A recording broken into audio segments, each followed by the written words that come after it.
Hello बेटे, I hope all of you are well and also your study is going very well. Last time हमने अपना thermal properties of matter start किया था और उसमें क्या स्टार्ट किया था, हीट पढ़ लिया था, टेम्परेचर के बारे में देख लिया था। जो टेम्परेचर के स्केल्स हैं, different scales, Fahrenheit, Celsius and kelvin scale, तीनों के बारे में देख लिया था। अब हम क्या डिस्कस करेंगे? Today we will discuss about thermal expansion. अब व्हाट अबाउट थर्मल एक्सपेंशन? तो हमने कहा था कि थर्मल प्रॉपर्टीज मतलब क्या होता है? The properties that are related to temperature. ठीक है, तो थर्मल एक्सपेंशन क्या हो जाएगा? टेम्परेचर की वजह से कोई भी होने वाला एक्सपेंशन क्या होता है? थर्मल एक्सपेंशन होता है। तो सबसे पहले हम पढ़ेंगे थर्मल एक्सपेंशन इन सॉलिड्स। तो सॉलिड्स में क्या है? जनरली सारे जो सॉलिड्स होते हैं वो क्या होते हैं? एक्सपेंड होते हैं ऑन हीटिंग। जब आप उनको हीट करते हो तो वो क्या हो जाते हैं? एक्सपेंड हो जाते हैं। अब उनके एक्सपेंड होने का रीजन क्या होता है? तो हमें पता है कि सॉलिड्स के पास क्या होते हैं? एटम्स एंड मॉलिक्यूल्स होते हैं और उनमें स्ट्रॉन्ग इंटरमोलिकुलर फोर्स होता है। ठीक है, वो जो इंटरमोलिकुलर फोर्स होता है वो बहुत ही ज्यादा स्ट्रॉन्ग होता है। ठीक है, और जब भी आप उसको बाहर से कोई एनर्जी देते हो तो पार्टिकल्स क्या करना स्टार्ट करते हैं? पार्टिकल्स वाइब्रेट करना शुरू करते हैं और जितनी ज्यादा आप एनर्जी देते जाएंगे उतनी ज्यादा एम्पलीट्यूड और फ्रीक्वेंसी के साथ वो वाइब्रेट करेंगे। अब जैसे आपने और ज्यादा फ्रीक्वेंसी दी तो उन्हें क्या चाहिए? और ज्यादा डिस्टेंस चाहिए वाइब्रेट करने के लिए। तो वो क्या होगा? इस तरह से दूर दूर तक वाइब्रेट करेंगे। जैसे ही आपने उस एनर्जी को, उस टेम्परेचर को हटा लिया तो क्या होगा? जो ये डिस्टेंस है वो इतनी जगह में भी आराम से वाइब्रेट कर सकते हैं। तो मतलब क्या है कि जिस तरह से आप एनर्जी देते जा रहे हो, एनर्जी मॉलिक्यूल्स की बढ़ती हुई चली जा रही है और वही एनर्जी क्या है? रीजन है सॉलिड के एक्सपेंड हो जाने का। अब सॉलिड में कितने टाइप से एक्सपेंशन हो सकता है? 3 टाइप से हो सकता है। पहला है लीनियर, सेकंड है सरफेस और थर्ड है वॉल्यूम। ठीक है, अब ये तीनों ही एक्सपेंशन हो सकते हैं। तो लीनियर एक्सपेंशन क्या हो जाएगा? When the expansion in the solid in the form of length. ठीक है, और when there is a expansion in the length of the solid then that will be called linear expansion. Let us से मैं इस marker को heat करूं और ये अपनी लेंथ के थ्रू क्या होना स्टार्ट हो जाए?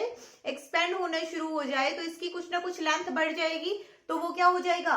लीनियर एक्सपेंशन हो जाएगा। किसमें? सॉलिड में, इस मार्कर में। तो सबसे पहले डालिए लीनियर एक्सपेंशन इन सॉलिड और उसमें लिखिए let us consider we have a solid of length L. हमने मान लिया है कि क्या है? सॉलिड है और उसकी लेंथ कितनी है? एल है। At temperature T1। ठीक है, at temperature T1 let we increase the temperature to T2। हमने टेम्परेचर को T1 से कहां पर कर दिया? T2 पर बढ़ा दिया है। इनिशियली हमारे पास लेंथ कितनी थी? L थी। ठीक है, तो हमने क्या देखा कि हमारा जो डेल्टा L है मतलब चेंज इन लेंथ, वो डायरेक्टली किसके प्रोपोर्शनल है? L के प्रोपोर्शनल है। मतलब जितनी ज्यादा लेंथ हमने सॉलिड की ली थी उतनी ही ज्यादा क्या हो रही है? डेल्टा L आ रही है। लेट अस से ये हमने लेंथ ले ली थी L और after raising the temperature to T2 ये क्या बन गई? अब L प्लस डेल्टा L। तो ये वाली जो इतनी लेंथ हो गई ये क्या हो गई? डेल्टा L बन गई हमारे पास। ये यहां से और ये वाली लेंथ ये क्या बन गई आपके पास? Delta L। ठीक है, दूसरा हमने क्या देखा कि ये डेल्टा L किसके प्रोपोर्शनल है? Delta T। Delta T means change in temperature. ठीक है, T2 माइनस T1। ठीक है, T2 note T square. Okay, दोनों को कंबाइन करेंगे तो क्या आ जाएगा? डेल्टा L प्रोपोर्शनल हो जाएगा किसके? L और डेल्टा T के। ठीक है, जब आप इसको प्रोपोर्शनैलिटी साइन को हटाएंगे तो यहां पर क्या आ जाएगा? इक्वल टू, और उसके साथ क्या आ जाएगा? Proportionality constant. ठीक है, इसको हमने क्या मान लिया? अल्फा। ये क्या है आपके पास? Alpha L delta T। अब यहां पर ये अल्फा क्या है? It is the coefficient of linear expansion. ये पहली चीज तो प्रोपोर्शनैलिटी कांस्टेंट है और इसका नाम क्या है? Alpha here is coefficient of linear expansion. Linear expansion का क्या है, ये कॉफिशिएंट है।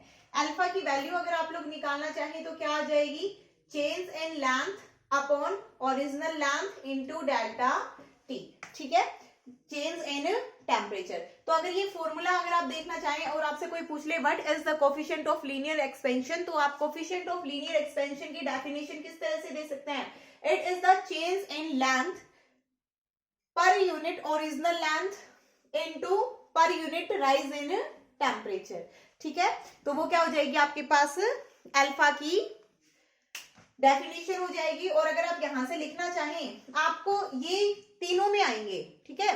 कोफिशिएंट ऑफ एरिया एक्सपेंशन आएगा नेक्स्ट में, और उससे नेक्स्ट में क्या आएगा, कोफिशिएंट ऑफ वॉल्यूम एक्सपेंशन। अगर आप कोई जनरल एक्सपेंशन जनरल फॉर्मूला देखना चाहते हैं, that coefficient of solid expansion, अगर आप कुछ ऐसा देखना चाहते हैं तो वो क्या आ जाएगा, लेट अस से मैंने उसको अल्फा बोल दिया हूं, जनरल में बोल रही हूं, तो वो क्या आ जाएगा, चेंज इन डायमेंशन। मतलब अगर आप लीनियर ले रहे हैं तो ऊपर लेंथ आ जाएगा, ठीक है। उसके बाद यहां पर क्या आ जाएगा, original dimension into change in temperature, ठीक है। It will be your general formula. तो ये आपके पास जनरल फॉर्मूला है कोफिशिएंट ऑफ सॉलिड एक्सपेंशन का, ठीक है। मैं तीनों में आपको दिखाऊंगी भी, तीनों में यही आपके पास डिराइव हो रहा है। तो पहला क्लियर है, पहला क्या था आपके पास, कोफिशिएंट ऑफ लीनियर एक्सपेंशन, ठीक है। या फिर आप कह सकते हो कि लीनियर एक्सपेंशन की हम बात कर रहे थे, तो हमने क्या लिया, एक लेंथ, एक रोड ले ली जिसकी लेंथ कितनी है, एल है, हमने उसको डेल्टा टी टेम्परेचर तक, मतलब उसको एक T1 टेम्परेचर पर लिया और फिर हमने उसको हीट करके टेम्परेचर इंक्रीज कर दिया T2 तक, ठीक है। अब T2 तक हमने उसको इंक्रीज कर दिया तो हमने देखा कि जो लेंथ थी उसमें डेल्टा एल चेंज हो गया है, और उस डेल्टा एल को हम देखना चाहते थे कि किसके प्रोपोर्शनल है। तो हमने ऑब्जर्व करते रहे कि जितनी ज्यादा लेंथ लेंगे उतना ज्यादा डेल्टा एल आएगा। दूसरा, जितना ज्यादा आप टेम्परेचर को इंक्रीज करेंगे उतना ज्यादा डेल्टा एल आएगा। तो दोनों के प्रोपोर्शनल हो गया, वहां से इसके लिए फॉर्मूला बन गया, ठीक है। Delta L proportional to L delta T, यहां से क्या आ जाएगा, डेल्टा एल, ये प्रोपोर्शनलिटी साइन हटाएंगे तो इक्वल टू इंटू डेल्टा, ये alpha, alpha L delta T. Alpha क्या है, where alpha is the coefficient of linear expansion, और अल्फा क्या आ गया, delta L over L into delta T. Clear है, आई थिंक क्लियर होगा। नेक्स्ट आपके पास है एरियल एक्सपेंशन। तो एरिया एक्सपेंशन क्या हो जाएगा भाई, एरिया में हम क्या लेंगे, यहां पर हमने ली थी लेंथ, अब एरिया में हम क्या लेंगे, एरिया लेंगे, ठीक है। कोई सरफेस एरिया लेंगे, तो हमने क्या ले ली, लेट अस से हमने एक डिस्क ले ली, ठीक है, डिस्क या फिर एक स्क्वायर प्लेट ले ली जिसकी कोई भी मोटाई नहीं है, ठीक है। अब ये हमने स्क्वायर प्लेट ली थी किस टेम्परेचर पर, T2 टेम्परेचर पर। उस टाइम पर इसका एरिया कितना था, A, ठीक है। जब हमने ली तब टेम्परेचर था T1, एरिया था A। उसके बाद हमने टेम्परेचर को T2 तक इंक्रीज कर दिया, ठीक है। तो इसका एरिया क्या बन गया, A प्लस डेल्टा A, ठीक है। अब इसका एरिया ये इंक्रीज हो चुका है, ये एरिया इसका बन गया है। तो ये वाला जो एरिया है ये क्या हो चुका है, इसका इंक्रीज हो चुका है अब, ठीक है। ये जो मैंने यहाँ पर लाइन से शो किया है ये इंक्रीज्ड एरिया है इसका। तो यहाँ पर हमने देखा कि जो ये इंक्रीज्ड एरिया था वो डायरेक्टली किसके प्रोपोर्शनल है, एरिया के। मतलब जितना ज्यादा एरिया था उतना ही ज्यादा उसके एरिया में इंक्रीज हो रहा था on raising the temperature. Next हमने क्या देखा कि आप जितना ज्यादा टेम्परेचर को इंक्रीज कर रहे हैं उतना ही ज्यादा क्या हो रहा है, इसमें इंक्रीज हो रहा है। दोनों से कंबाइन इक्वेशन क्या बन जाएगी, A इंटू डेल्टा टी, ठीक है। A इंटू डेल्टा टी ये कंबाइन इक्वेशन बन गई। यहां से प्रोपोर्शनलिटी साइन हटाएंगे तो इक्वल टू के साथ कांस्टेंट, इसको हम क्या बोल देंगे, बीटा A डेल्टा टी। यहां से अगर आप बीटा की वैल्यू निकालना चाहें तो क्या आ जाएगी, डेल्टा A अपॉन में A इंटू डेल्टा टी, ठीक है। Where beta is coefficient of area expansion, ठीक है। बीटा क्या है यहाँ पर, coefficient of area expansion. Beta को मैं यहाँ पर लिख देती हूँ delta A over A into delta T, ठीक है। तो यहाँ पर ये क्या हो गया आपके पास, बीटा देखो ऊपर क्या है, चेंज इन डायमेंशन, मतलब कितना एरिया में चेंज हो रहा है। डायमेंशन की जगह एरिया लिख देंगे, change in area upon original area into change in temperature. ठीक है, तो आप एक जनरल रिलेशन याद करके तीनों रिलेशंस को याद रख सकते हैं। नेक्स्ट आपके पास आएगा वॉल्यूम एक्सपेंशन। अब वॉल्यूम में क्या होगा, वॉल्यूम में वॉल्यूम एक्सपेंड होगी। ठीक है, वॉल्यूम में कौन एक्सपेंड होगा भाई, वॉल्यूम में वॉल्यूम एक्सपेंड होगी। तो let us consider we have a sphere. हमारे पास क्या है, एक स्फीयर है और उसकी वॉल्यूम कितनी है, उसकी वॉल्यूम है v। ठीक है, स्फीयर की वॉल्यूम कितनी है, v वॉल्यूम है स्फीयर की। आ जाओ भी, वॉल्यूम एक्सपेंशन। तो हमारे पास एक स्फीयर है, इसकी इनिशियल जो वॉल्यूम है वो v है, कितने टेम्परेचर पर, T1 टेम्परेचर पर। अब हमने टेम्परेचर को इंक्रीज करके T2 कर दिया, तो इसकी वॉल्यूम कितनी बन गई, टेम्परेचर को T2 कर दिया तो ये वाली वॉल्यूम क्या हो चुकी है, इसकी इंक्रीज हो चुकी है। और अब नई जो वॉल्यूम बन गई वो कितनी बन गई, V प्लस डेल्टा V। ठीक है, तो हमने देखा जो ये डेल्टा V है डायरेक्टली किसके प्रोपोर्शनल है, V के। नेक्स्ट और किसके प्रोपोर्शनल है, चेंज इन टेम्परेचर के। दोनों से देखा तो ये किसकी प्रोपोर्शनल है, डेल्टा V किसके प्रोपोर्शनल हो गया, V इंटू डेल्टा T के।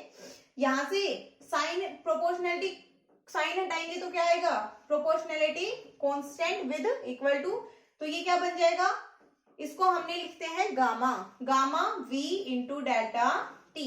गामा को अगर आप यहां से लिखना चाहें तो क्या आ जाएगा, डेल्टा V अपॉन में V इंटू डेल्टा T। ठीक है, वेयर गामा इज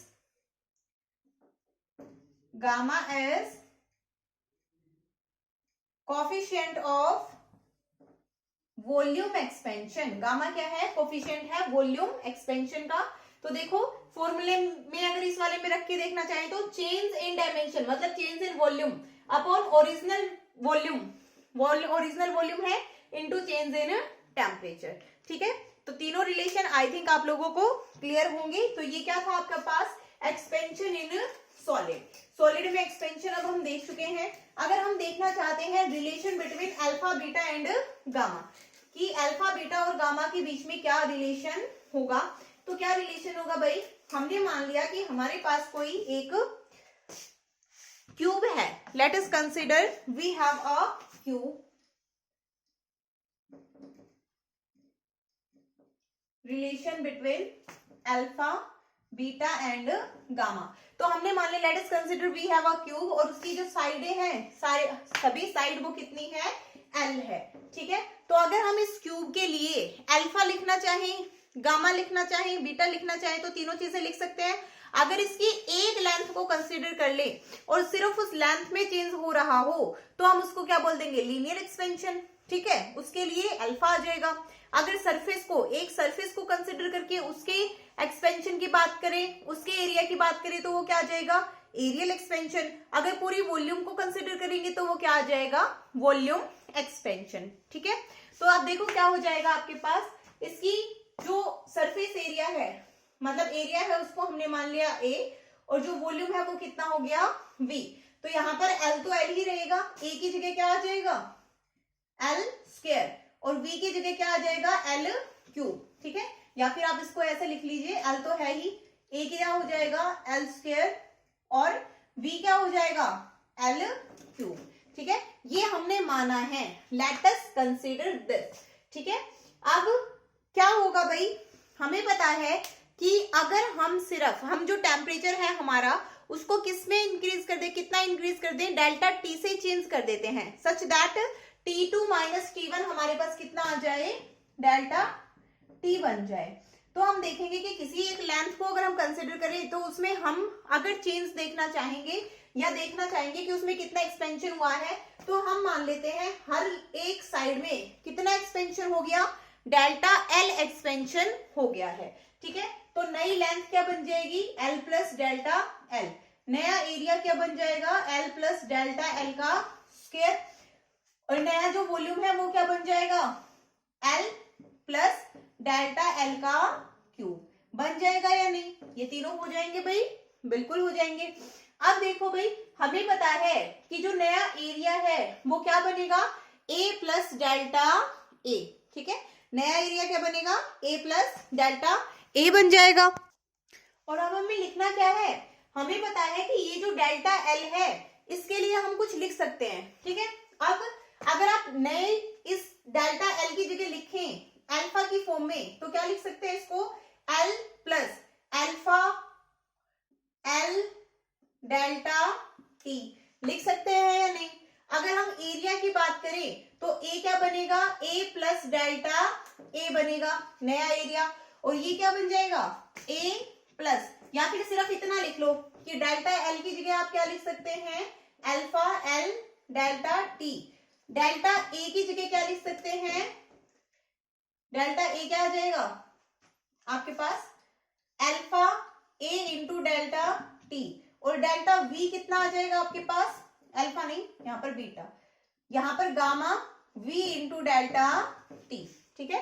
तो आप देखो आपके पास नया एरिया क्या बना, ए प्लस डेल्टा ए, और अगर आप इसको जनरल फॉर्मूले से लिखना चाहें जो मैथमेटिक्स का हमारा फॉर्मूला होता है तो उससे क्या बनेगा, एल प्लस डेल्टा एल का स्क्वायर। तो यहां से दोनों साइड ओपन करो, यहां पर वैल्यू पुट कर दो, डेल्टा ए की क्या वैल्यू होगी, बीटा ए डेल्टा टी, इस तरफ ब्रैकेट ओपन करेंगे तो L square plus delta L का स्क्वायर प्लस 2 एल और डेल्टा एल, ठीक है। डेल्टा एल की जगह आप क्या लिख सकते हैं, ए की जगह आप लिख सकते हैं एल स्क्वायर, क्योंकि ए की जगह देखो एल स्क्वायर यहां से पुट कर सकते हैं, plus beta A delta T. ये ए में और डेल्टा में तुम्हें दिक्कत तो नहीं आ रही है कहीं, आपकी बार स्फीयर सरफेस के लिए एस कंसिडर कर लेते, बट फिर ए ही कर लिया मैंने, है ना, कोई बात नहीं, तुम मेहनत कर लेना भाई। डेल्टा एल का square plus 2l, delta L की जगह क्या लिख दें, अल्फा एल डेल्टा टी, ठीक है। अब देखो जो डेल्टा एल है वो तो बहुत ही छोटा सा चेंज है, तो डेल्टा एल का स्क्वायर और भी छोटा हो जाएगा, तो हम इसको क्या कर सकते हैं, नेग्लेक्ट कर सकते हैं। एल स्क्वायर से एल स्क्वायर क्या हो गया, कैंसिल हो गया, तो ये क्या बना, बीटा ए, इस ए की जगह भी क्या आ जाएगा, एल स्क्वायर डेल्टा टी बराबर यहां से 2 alpha L square delta T, यहां से क्या बन जाएगा, beta is equal to 2 alpha. तो यहां से हमारे पास क्या आ गया, बीटा और अल्फा में relation, beta is equal to 2 alpha आ गया, ठीक है, क्लियर है। अब अगर आपको वॉल्यूम के लिए निकालना हो तो वॉल्यूम के लिए कैसे आ जाएगा भाई, देखो वॉल्यूम के लिए हमें पता है सेम प्रोसीजर हम अपनाने वाले हैं, यहाँ पर जैसा हमने लिखा था जनरल मैथमेटिक्स का फॉर्मूला लिखेंगे पहले, और वो क्या होता है, v क्यूब बराबर एल क्यूब होता है, सॉरी v बराबर एल क्यूब होता है। तो नया वॉल्यूम अब क्या बन चुका है, v प्लस डेल्टा v, और ये एल क्यूब, तो नया लेंथ क्या है, एल प्लस डेल्टा एल की क्यूब हो गई है। तो यहां से v की जगह आप क्या लिख सकते हैं, एल क्यूब, और डेल्टा एल की जगह क्या लिख सकते, डेल्टा v की जगह गामा v डेल्टा टी बराबर a प्लस बी का होल क्यूब खोलेंगे तब एल की cube plus delta L cube plus 3a square b plus 3ab square, ठीक है। तो अब देखो क्या बन गया आपके पास, ये तो आपके पास जनरल फॉर्मूला है, a प्लस बी का होल क्यूब क्या होता है, a की क्यूब प्लस b की cube plus 3a square b plus 3ab square. तो अब देखो डेल्टा एल स्क्वायर तो बहुत ही छोटा है, तो आप इसको नेग्लेक्ट कर सकते हो, डेल्टा एल की क्यूब भी और छोटा हो जाएगा, इसको भी नेग्लेक्ट कर सकते हो, दोनों को नेग्लेक्ट कर दिया।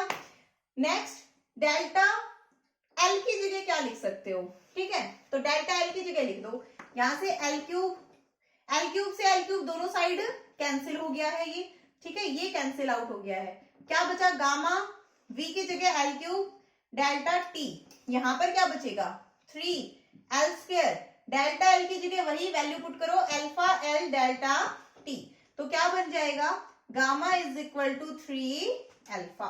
तो ये क्या आ गया आपके पास, gamma is equal to 3 alpha.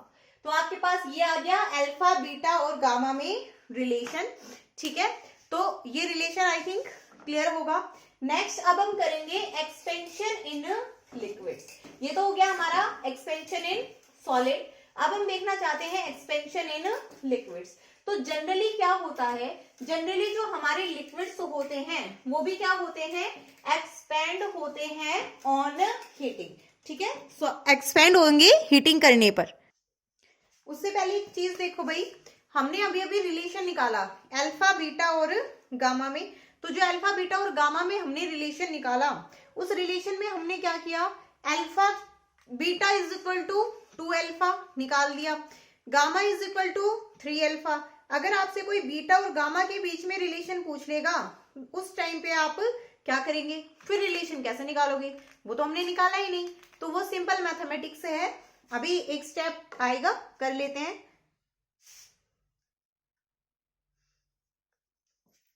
देखो क्या आया था हमारे पास,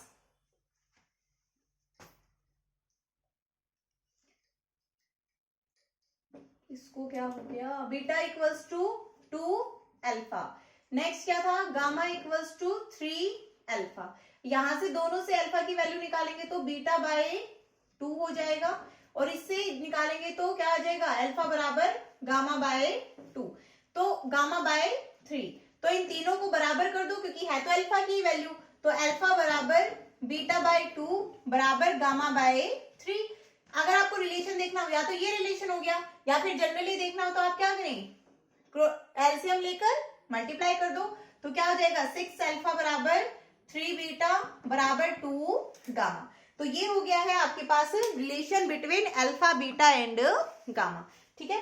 अब थर्मल एक्सपेंशन इन लिक्विड हमारा नेक्स्ट टॉपिक है। उससे पहले हम क्या कर लेते हैं, एक बार एप्लीकेशंस देख लेते हैं thermal expansion on off solid, ठीक है। तो सबसे जनरल एप्लीकेशन आप लोगों ने देख रखी होगी, क्या होती है, applications of thermal expansion of solid. Rail की पटरियां किस किसने देखी हैं, सभी ने देख रखी होंगी। तो जो रेल की पटरियां होती है उनके बीच में क्या होता है भाई, गैप होता है। क्यों होता है, बिकॉज जैसे ही रेल जाती है उनके ऊपर से, ट्रेन उनके ऊपर से चलती है, तो जो रेल्स होती हैं वो क्या होती हैं, हीट अप हो जाती हैं, दोनों के बीच में फ्रिक्शन की वजह से वो क्या हो जाती है, हीट अप हो जाती हैं। और हीट होने की वजह से, तो जैसे ही सॉलिड हीट होगा तो वो क्या होता है, एक्सपेंड होता है। तो इसीलिए रेल के बीच में क्या छोड़ा जाता है, गैप छोड़ा जाता है, ताकि जो हीटिंग की वजह से थर्मल एक्सपेंशन हो उसको क्या किया जा सके, कंपनसेट किया जा सके, और वो कहीं से भी टूटे फूटे ना, ठीक है। नेक्स्ट आपने देखा होगा जो ब्रिजेस होते हैं, उन ब्रिजेस के बीच में भी छोटा छोटा गैप छोड़ा जाता है। कहीं पर कभी आप ध्यान से देखना, इतना सा जरा सा, जो सीमेंटेड ब्रिजेस होते हैं ना उनमें भी इस तरह से गैप होता है। ऐसा क्यों होता है, ये गैप क्यों छोड़ते हैं, ताकि जैसे मान लो हो सकता है कि सन की वजह से क्या होते हैं, जो रोड होते हैं वो बहुत ज्यादा गर्म हो जाते हैं, और है तो इसमें भी सॉलिड ही, तो ये क्या होगा, एक्सपेंड हो जाएगा, हीट हो जाएगा सनरेज की वजह से ही, तो हीट अप हो जाएगा। अब हीट होने की वजह, ऊपर से व्हीकल भी चल रहे हैं तो भी गर्म होगा रोड, तो ये क्या हो जाएगा, हीट होने की वजह से एक्सपेंड होगा। तो ये गैप जो इसके बीच में छोड़ा जाता है वो किस लिए छोड़ा जाता है, ताकि जो ये इसकी एक्सपेंशन की वजह से ये टूटे फूटे ना, डैमेज ना हो, ठीक है। और भी आपके पास आपने देखा हो कि जो कांच की बोतल आती है उनके ऊपर जो स्टॉपर आते हैं ना, ग्लास स्टॉपर आते हैं, वो कई बार फंस जाते हैं। तो अगर आपको उसको निकालना हो तो आप क्या करेंगे, थोड़ा सा उसको गर्म कर लेंगे, जो आपके पास बोतल है उसको थोड़ा सा हम गर्म कर लेते हैं, उससे जो है वो स्टॉपर उसमें से इजीली निकल जाता है, ठीक है। तो ये थी आपके पास कुछ applications of thermal expansion of solid. Next है आपके पास एक्सपेंशन ऑफ लिक्विड। तो हमारे जो लिक्विड होते हैं वो भी क्या होते हैं, जनरली सभी लिक्विड्स एक्सपेंड होते हैं जब आप उनको गर्म करते हो तब। लेकिन अब एक चीज बताओ कि जो लिक्विड एक्सपेंड होंगे क्या वो खुद का रियल एक्सपेंशन दिखाएंगे या फिर एपरेंट एक्सपेंशन दिखाएंगे। आप लिक्विड को हाथ में लेके ऐसे तो बोल नहीं सकते ये लिक्विड की बॉल बना दी और कर दो इसको गर्म, आपको उसको किसी ना किसी कंटेनर में तो डालना ही पड़ेगा। अब जब आपको उसको किसी ना किसी कंटेनर में डालना पड़ेगा तो हमें पता है कि वो कंटेनर भी हीट होकर एक्सपेंड होगा बिकॉज ऑफ हीटिंग, ठीक है, क्योंकि वो सॉलिड है तो वो भी तो हीट होगा और वो भी क्या होगा, एक्सपेंड होगा। तो जनरली जो हमें मिलता है वो क्या मिलता है, एपरेंट एक्सपेंशन मिलता है, ठीक है। क्या मिलता है, एपरेंट एक्सपेंशन मिलता है किसका, लिक्विड का। एपरेंट एक्सपेंशन ऑफ लिक्विड्स हमें मिलता है। But if you want to talk about real expansion of liquid, तो रियल एक्सपेंशन ऑफ लिक्विड का फॉर्मूला क्या आ जाएगा आपके पास, वो जो होगा उसके लिए आपके पास वही आएगा, एक coefficient of real expansion of liquid. मैंने इसको क्या लिख दिया, गामा आर से लिख दिया। तो ऊपर क्या आ जाएगा, change, real change in volume upon original volume into change in temperature. ठीक है, तो ये आपके पास क्या है, where gamma R is the coefficient of real expansion of liquids. जो गामा आर है आपके पास वो क्या है, coefficient of real expansion of liquids है। ठीक है, बट जनरली ऐसा होता नहीं है, एक्सपेंशन तो रियल नहीं होता है, because liquid can't stay by itself, उसे हमें किसी में स्टे करवाना पड़ता है। तो वो वहां पर कैसा होता है, एपरेंट होता है, और उसके लिए मैंने लिख दिया गामा ए। वहां पर क्या आ जाएगा, apparent change in volume upon original volume into change in temperature. ठीक है, तो ये क्या है आपके पास, gamma R is the coefficient of real expansion of liquid and gamma A is the coefficient of apparent expansion of the liquids. Generally जितने भी लिक्विड्स होते हैं वो क्या होते हैं भाई, एक्सपेंड हो जाते हैं हीटिंग करने पर। ठीक है, अब आपके पास आता है एक बिहेवियर, और वो किसका, वाटर का। और जो वाटर का बिहेवियर होता है वो कैसा होता है, एनामेलस बिहेवियर होता है। Water shows anomalous behaviour. तो हम उस वाटर के एनामेलस बिहेवियर के बारे में पढ़ना चाहते हैं। Anomalous behaviour of water expansion. तो ये कुछ इस तरह से दिखाता है भाई। यहां पर होता है आपका 4 डिग्री सेल्सियस, इस ये 0 डिग्री सेल्सियस और इधर तक जाने लग रहा है ये। यहां पर क्या होता है आपका वॉल्यूम। ठीक है, तो ये आपने ग्राफ बना दिया, वीटी ग्राफ। अब ये जो वीटी ग्राफ होता है, जस्ट 1 सेकेंड भाई, जो वीटी ग्राफ होता है, इस ग्राफ में ये क्या दिखा रहा है, वॉल्यूम का एक्सपेंशन दिखा रहा है टेम्परेचर के साथ। तो हमने क्या देखा कि जनरली पहले तो जो वॉल्यूम है, जब आपने 0 डिग्री सेल्सियस से 4 डिग्री सेल्सियस तक दिखाया तो वॉल्यूम क्या हो रही है, डिक्रीज हो रही है। 0 degree Celsius to 4 degree Celsius पे वॉल्यूम डिक्रीज हो रही है। फिर 4 degree Celsius to further 100 degree Celsius volume क्या हो रही है, इंक्रीज हो रही है।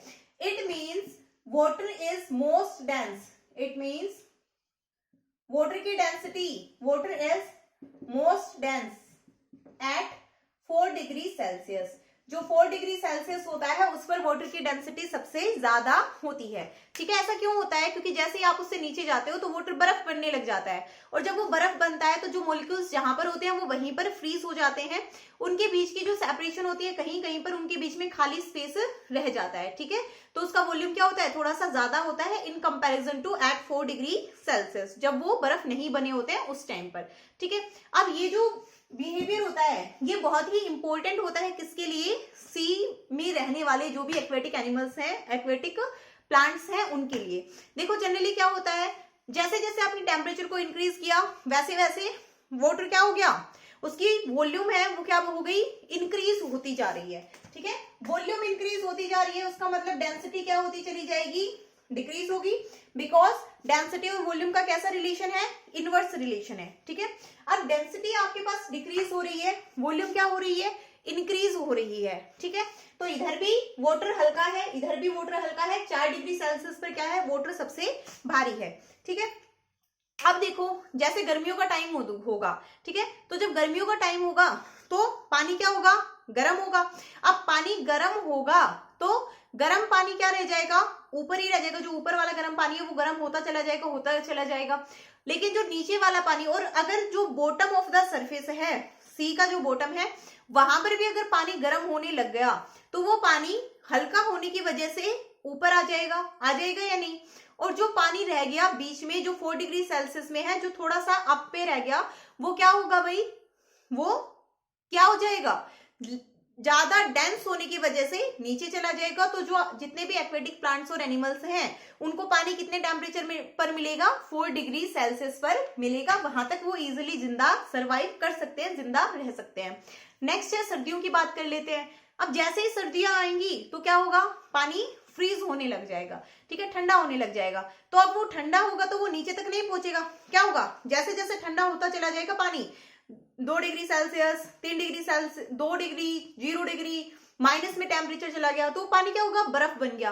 और वो बर्फ बनकर क्या होने लग जाएगा, ऊपर ही ऊपर तैरता रहेगा। जो नीचे का पानी है, जो नीचे ही नीचे पानी मिलेगा आपको, वो कितने डिग्री सेल्सियस पे मिलेगा, 4 डिग्री सेल्सियस पर, ठीक है। क्यों, क्योंकि वो वहीं पर सबसे ज्यादा मोस्ट डेंस होता है, ठीक है। तो यहां से क्या है, ये जो एनोमलस बिहेवियर होता है ये नेचुरली बहुत ही ज्यादा इंपॉर्टेंट होता है वाटर का, नेचुरल प्लांट्स और एनिमल्स के लिए, ठीक है। अब नेक्स्ट हम देखेंगे कि डेंसिटी जो है वो किस तरह से डिक्रीज होती है विद राइज इन टेम्परेचर। उसके बाद स्पेसिफिक हीट, वो हम करेंगे नेक्स्ट कल के सेशन में।